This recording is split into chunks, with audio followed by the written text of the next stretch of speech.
Selamat pagi para siswa kelas 12 MIPA. Kita ketemu lagi pada proses pembelajaran jarak jauh, dan kali ini kita masih melanjutkan materi tentang bisnis statis ya.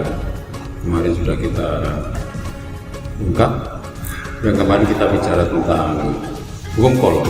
Maka sekarang kita akan masuk ke bagian berikutnya.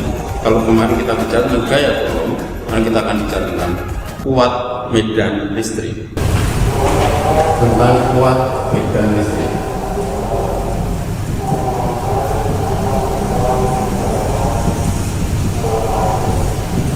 Simbolnya adalah I, kuat medan listrik. Apa yang dimaksud kuat medan listrik?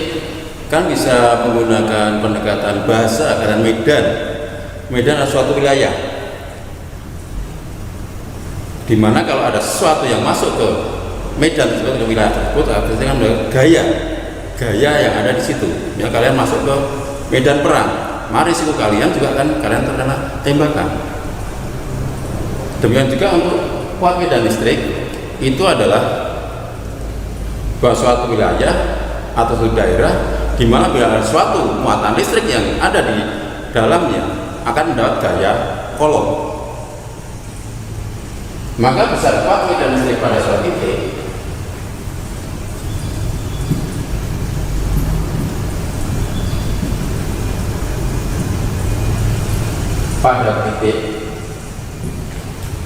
itu kita gambarkan seperti ini. Misalnya ini adalah sumbernya, ini yang muatan positif, ini adalah Q1, di sini adalah titik, ini Q2, ini jaraknya adalah R.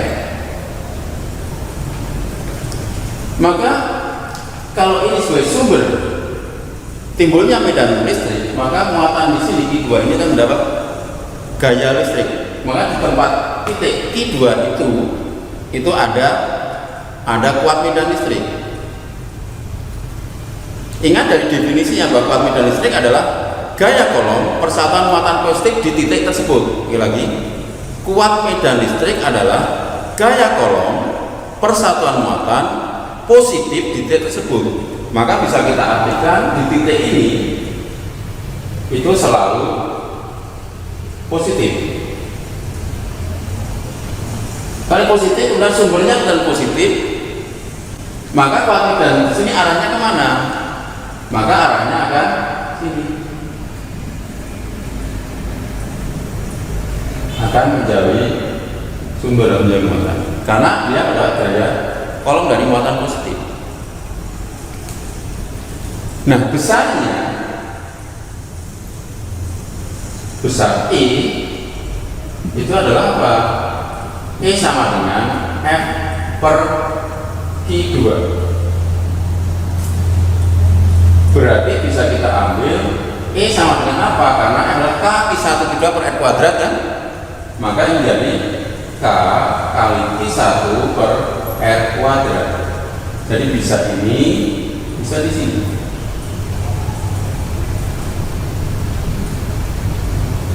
Sehingga kalian bisa memahami ini ada muatan. Sebenarnya keduanya saling bergaya kan? Kita ambil ke sana, maka sebenarnya di titik Q1 pun ada kuat medan listrik yang dimana Q2. Sebenarnya begitu. Tapi biasanya untuk memudahkan kita mengenalnya bahwa di titik yang berat gaya kolom itu atau yang terdapat kuat medan listrik dianggap suatu titik yang polanya biar lebih dianggap kecil begitu. Sebetulnya ini pun menimbulkan medan listrik yang berpengaruh pada Q1. Sebetulnya begitu. Karena ingat, aksi reaksi, dua benda saling berinteraksi maka akan saling beri gaya. Sehingga dengan pendekatan yang ada, kalau E di Q2 di Q1, maka E nya akan ada apa? F per Q1, sehingga E nya bisa sama dengan K Q2 per R kuadrat. Bisa seperti ini. Ini bisa seperti ini. Pemunculan ini bisa seperti ini. Sekali lagi, bahwa Q2 itu bisa sebagai sumber medan listrik yang berada terhadap Q1. Sebaliknya Q1 sumber medan listrik pada Q2, sehingga akan dibuat rumus seperti itu. Dan seperti yang sudah kita pahami bahwa E atau kuat medan listrik itu adalah besaran vektor. Ingat, ini besaran vektor. Jadi apa? Arah, harus ingat arahnya. Kenapa satu begini? Karena kemarin kita sudah bicara di gaya kolom, kita bicara arah juga. Sehingga kalau ada ditanya kuat medan listrik pada suatu titik akibat lebih dari satu sumber, maka hitungannya nanti adalah hitungan vektor, bukan hitung aljabar. Sekali lagi adalah hitung vektor, harus diingat. Nah, di sini E adalah sama dengan apa? Kuat medan listrik, satuannya Newton per kolom. Nah, di sini kalau yang di sini itu adalah muatan berat dalam medan listrik. Kalau ini sumber medan listrik, nah, ini adalah muatan yang berat gaya dalam medan listrik, ini sumbernya, begitu. Jadi pahami ya? Ya. Kita bisa ambil contoh.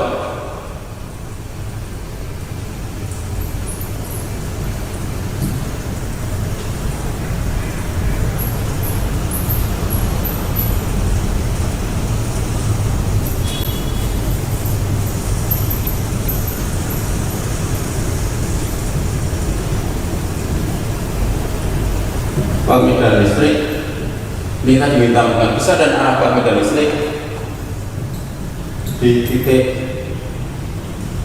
B, misalnya gitu. Ini adalah A, ini A, ini B.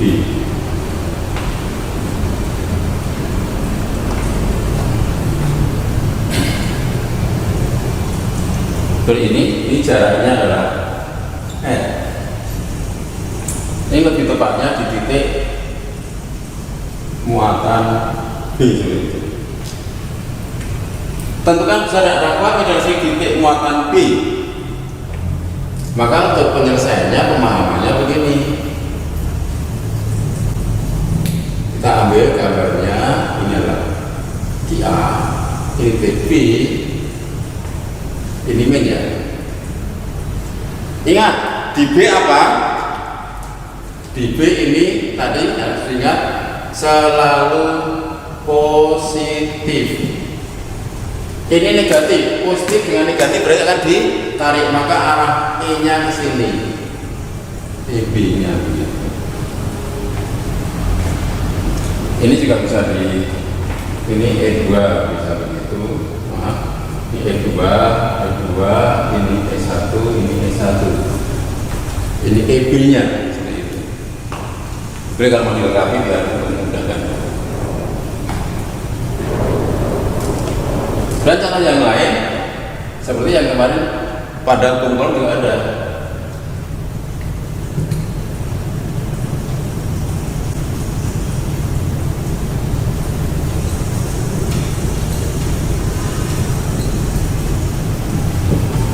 Di titik muatan C pada sistem berikut.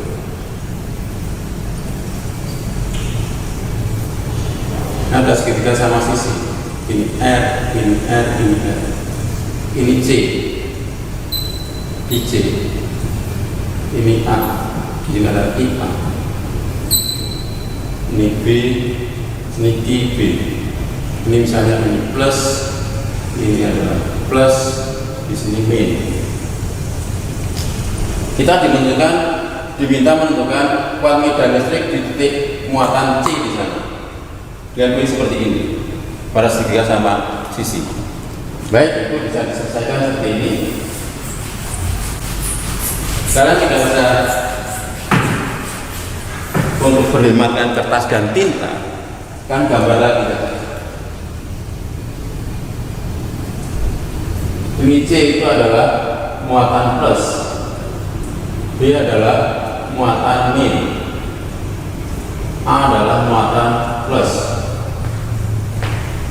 Nah, yang ditanya di C, maka di C itu kan positif, negatif. Maka di sana akan mendapat E CB begitu. Nah, ECA ke sana, sehingga E di C itu kan sama dengan akar E CA kuadrat plus E CB kuadrat plus 2 ECA ECB cos theta, seperti yang diambil dengan theta. Ini rumusnya.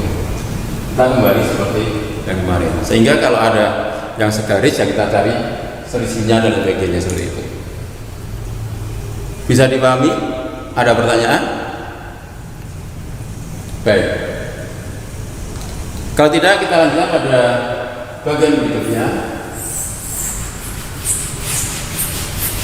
yaitu tentang potensial listrik.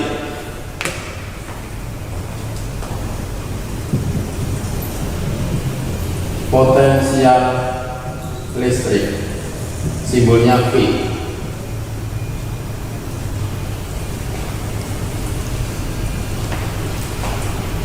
Apa potensial listrik? Potensial listrik itu adalah kuat medan listrik dikalikan dengan jarak titik di mana titik itu kita cari potensialnya. Misalnya kita punya titik di sini ada PA, di sini ada titik B begitu. Ini jaraknya R. Maka VB itu sama dengan apa? EB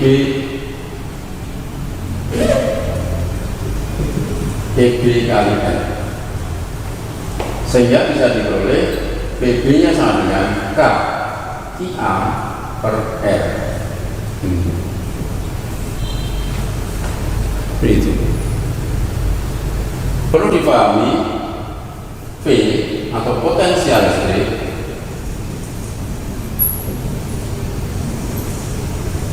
itu adalah besaran skalar. Ingat dengan skalar. Sehingga kalau kita besaran skalar, kalau di suatu titik itu kita potensialnya sumbernya lebih dari satu, itu bukan hitungan vektor tapi hitung aljabar. Ingat sekali lagi, kalau sumbernya lebih dari satu, maka potensial di titik itu dihitung secara hitung aljabar. Kita bisa mencontoh.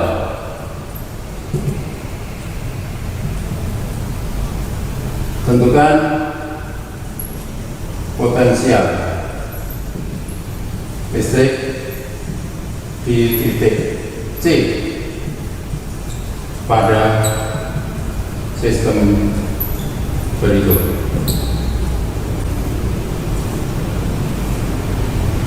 Ini C, ini IB itu positif, ini IA itu negatif, ini R.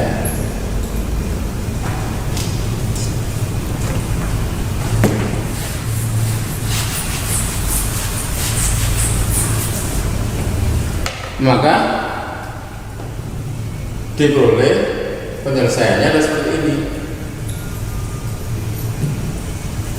PC sama dengan apa? Yaitu BAC plus BBC. Sama dengan apa? K KA per R plus K IB per R. Ini BC nya. Jadi bedanya dengan di sini sangat jauh berbeda. Itu yang bukan pahami bahwa VC adalah potensial listrik. Satu adalah volt. Jadi ada banyak dari soal ini, kalian juga belajar dari kayak kolom yang kemarin. kan bisa menyelesaikan soal-soal yang ada, karena untuk hitungan di sana hanya I-nya justru tidak 2, kalau gaya itu kan I-nya 2, sekarang di sana bisa 1 dan sebagainya, sehingga kan lebih mudah. Semoga bisa dipahami. Silakan tugasnya dikerjakan dan responnya atau tugas penyelesaiannya segera dikirim untuk pertimbangan penilaian di akhir nanti. Sekian, terima kasih. Selamat pagi, sukses selalu.